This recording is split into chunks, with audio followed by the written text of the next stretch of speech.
Koy ma hello vin lung gel kanai kanu sina hiding in my lazime. Oh wait in lung gel hitam gol kalunga bezing hi. Oh baby na hingayo tun kalunga la hot kasiding. Lung mo in ka mong zopoy ni den khatsa jang na mel mu lovin. Oh wait in lung gel hitam gol kalunga bezing hi.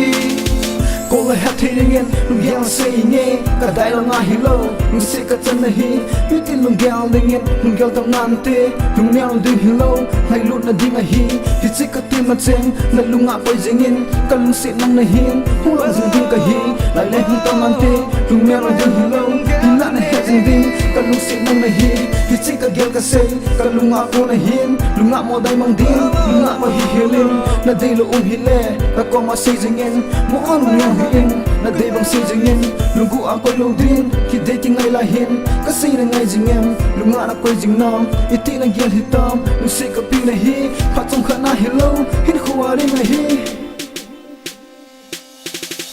lung mo ngin ka mong zo ko ni te khat cha jong na mel mu lovin oh we to lung gel hitam gol ka lunga na bay jing hi oh baby nang hin ngayo tun ka lung gel na kasi Lain dia lagi kita sendiri lah, nari ngai kehin dia lah, kehin sila kehin sah. Lain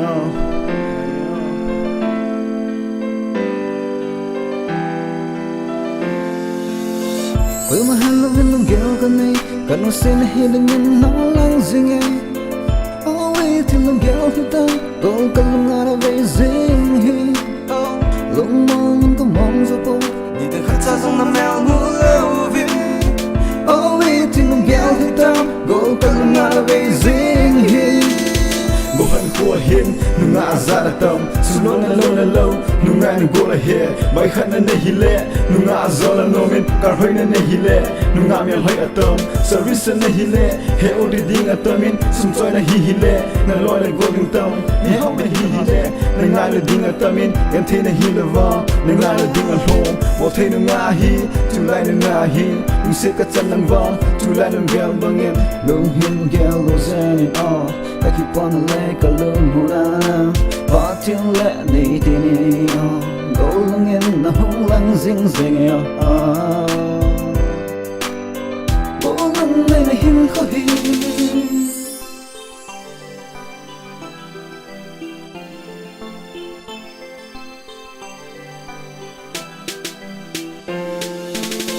Lung mong in ka mong zapon Di te khat sa zong na mel mo lauvi Oh wait till lung gel hitam gol ka lung ara bay zing hi.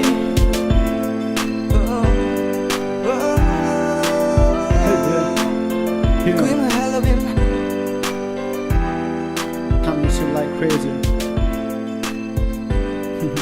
Merry Christmas.